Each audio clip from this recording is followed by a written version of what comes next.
Blusher, hello and welcome to the show. Hi. Thanks for having us. No worries. Welcome to the UK. You're obviously here for your UK tour at the moment. Sold out London date. How was that, first of all? Such a dream. And it was also my birthday, so it felt like my own personal birthday party. We're really excited. I've been talking about this tour for weeks and it's drove Josh slightly crazy. But I'm just In a good way. What's so different about a UK crowd compared to an Australian crowd, do you think?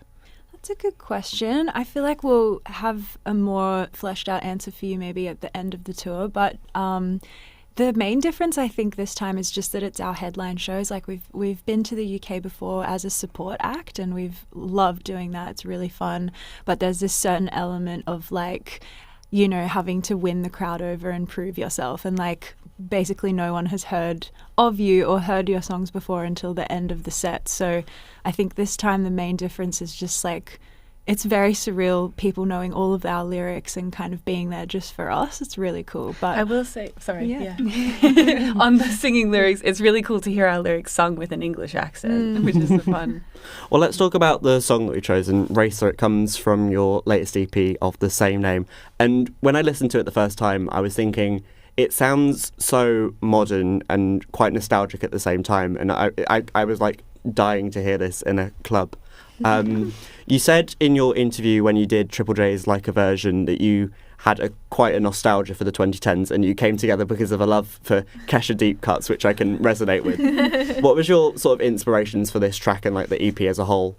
There's so many different influences on this EP. I think the main thing that ties it together is that combination of nostalgia for all of the pop greats, but also loving pop music that really is forward thinking and pushes the boundaries in terms of production and sound. So yeah, we really love to bring all of those influences together, and also being three of us in the band, there's just so many different influences that it's just a big mishmash. I love that you share all the instruments and all the vocals. I love that. How do you when it comes to a particular song, how do you dictate who has what parts?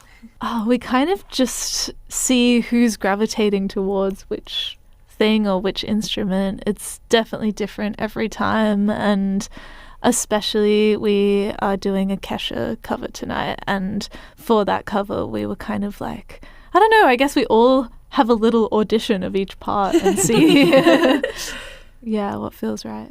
Yeah, because you did that for Triple J's Like a Version, which for our listeners is our equivalent of the Radio 1 Live Lounge. Yes. Yeah. Why that song? Obviously, you said you love the Kesha deep cuts, but is it something that did it gravitate towards you when you were given the opportunity to cover that song? Yeah, it is something that's really nostalgic for us, and I think the chorus is so simple and so euphoric and such clever pop writing. And yeah, I remember when Lauren and I first met, we were oh my gosh, you like this random Kesha song as much as I do? I think it was Grow a Pair or something like that.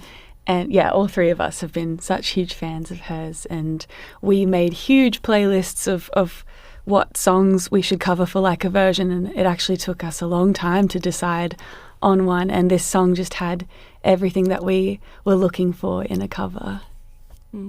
Is there any song that you still want to cover? Is there anything that you still want to do? There's so many. I feel like we could probably put a whole album together of stuff that we've even just mocked up in Ableton of covers that we were maybe going to do. We mocked up a Britney song, and we were talking about ABBA as well. We love ABBA, and it was nice to put in that little mashup of ABBA at the end, and it kind of worked really well for that. Let's talk about the writing, because when I listened to the EP, I especially love the track Last Man Standing. I love that little bridge pre-chorus bit where it just hits brilliantly. What was the sort of writing inspiration for this? What did you draw from to put into the EP? For that song, definitely some ABBA spirit in that one. But yeah, definitely the sort of team sport mentality of how we treat everything as a team sport. So clubbing and heartbreak and everything we do that way. And with that lyric in the pre-chorus you were talking about, I do it for the love of the sport. We also think of, that's what music is for us, and we just do music for the pure passion and the love of it. And yeah, that's why we formed the band in the first place. So it's nice to have that at the heart of the EP. Kind of like circles back a little bit. What is your favourite song to perform off the new EP? Do you want to each do one? Yeah. I feel like Don't Look at Me Like That is my favourite. It's just that explosive chorus, and at the London show it was kind of the first time that we had so many people singing it back to us, and that was really, really cool. So that's my favourite. My favourite is, at the moment, having only done the show once, is probably Running to You. It's the last song on the EP, and it's also the last one in the set, and it feels like the last little section of our show is really high energy. It's like a total party time, and then having it come down to like a very real place, a very like emotional kind of, that's like our ballad on the EP. But then it also picks up at the end into this like big, you know, clubby kind of dance break. So that's been really fun to see the crowd. I think it's the first time that the crowd has like done the side to side arm waving in an emotional part of our set before. So that was a cool milestone. But yeah, that's my favourite. Yeah. I was going to say particularly the end of Running to You. We've attempted an ambitious sort of like spinning vortex of doom where we're all spinning whilst collectively spinning in a circle, and that was fun to pull off, thankfully, on our first show. A good element of risk Yeah, involved. You got to have a always little the bit of risk. risk, though. You got to have a little bit. Yeah. When you were putting together the EP, how did you decide what order the tracks were going to be in? Because I feel like Running to You, it's like a sort of perfect closer, and it's like circles back nicely. How did you decide what order it would be in? I feel like the first and last songs are always easier than the middle ones. Like coming out with Racer is just so natural. We wanted, and especially like, you know, that was the first single as well. And we were just like, here it is. Here is the whole, you know, kind of ethos of the EP.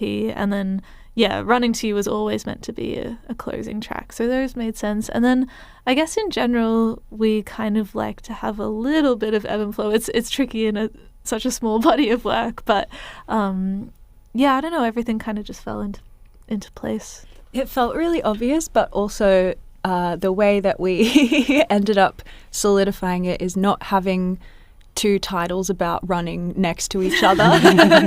We were like, we have to. Can't do that. It's too on the nose. We have to break it up with a normal song. I'm just going to go off topic slightly and go to more of your older music because I have an obsession with Accelerator. How was that written? Because I think it's slightly different. It's a bit more heavy hitting, I'd say, to your other songs. How was that written? We had gone out the night before to a rave under a bridge, and we always seem to write our most hard-hitting songs when we're a little bit dusty the next day, and we're a little bit, and a little bit of that chaos kind of bleeds into the session the next day. And I think you kind of overcompensate. We had so much caffeine that day. Jade really overcompensated. She had, you had a headache pill that had caffeine in it, and like 2 coffees as well, and you came into the session just like guns so blazing. You're like, woo! But yeah, the overcompensation I think really helps. And also during that time, every day we were trying to write a song that was that high energy. Like I think that we really were like, we're not leaving LA until we have this song, the banger. Yeah. Have you had the chance to sort of explore the city's club scene at the moment? You just came from London, in Manchester tonight, obviously. Have you had a chance to explore the cities or the UK a bit? We did last time we were here. Last year we spent in London and we went out a bit, which was really cool. We went to some good shows. We wish we had more time in Manchester. We really want to go to Warehouse Project. Oh, yeah. That's really good. We got to explore the city's donut shop this morning. Yes. Siop shop. Yeah. Oh, I haven't heard of that. I know I could recommend a few good please. Very food good places. cafes, But Yeah. What is the club scene like here? yeah, it's good. It depends what you're sort of into, but there's something for everyone. Cool. Yeah, I think we've sort of got like the Gay Village, which is a load of clubs, and that's so good. And then you've got like Warehouse Project and things like that. It's really good. Like the club scene is better than it is because I'm not from here, but I'm from like an hour away, and the club scene is so much better here than it is there, and it's so crazy, and I love it, to be honest. Yeah. That's so cool. We really enjoy, like, because we get to travel so much. I think it's really cool when we do get to spend time, like, going out in a city, seeing all the different sort of vibes and scenes in each city is so interesting. And the UK has such a good vibe in general, I think. Yeah. I'll tell you what it is. We get taught to sing in primary school. So we get taught, yeah. It's like vocal lessons. Wow. Yeah, but it's weird. But then we all know how to sing, I guess. Yeah. Nice. Sort of. The pub choirs. Yeah. We did notice that at our show. We were like looking back at the videos being like, how did we do? How was our singing? And it's just like the crowd is so much louder So than us vocal. that- That's great. That's awesome. We don't have to do it. Yeah.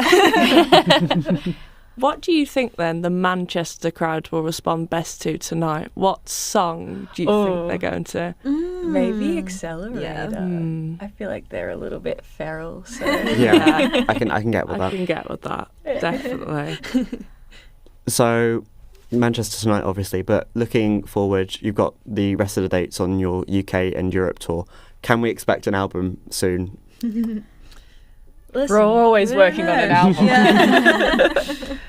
When it comes, it'll come. We're not really forcing anything. We kind of are just at the place of like writing the best songs that we can and not intentionally putting it to a body of work. Like with Racer, we were writing for quite a while of just like song by song, and then we really flicked into this mode of like we came up with the concept around the EP. We were brainstorming a lot visually around the EP like while we were writing that, so it was super intentional. I think at the moment we are kind of like easing into that process for the next thing, but I don't know if it'll be an album. We'll see. Yeah. See, we just got to blow up, and then we can do an album, and there'll be people to listen to it. So it's We really were good. we were saying to another artist that we interviewed that they're quite nervous about like releasing an album because it's quite like a daunting thing. Yeah. Whereas like an EP, it's not too bad, I suppose. Yeah. It's a mammoth of a thing to write an album. I think when we do an album, we just want it to be like so good and so special, and really like be intentional about it. So we're not rushing into it. But Yeah. Lovely note to end on. Yeah, brilliant. Well, So much. yeah, your Manchester date tonight, we will definitely be there. Can't wait to see you. Blusher, thank you very much for coming on the show. Thank you. Thanks for having us. You.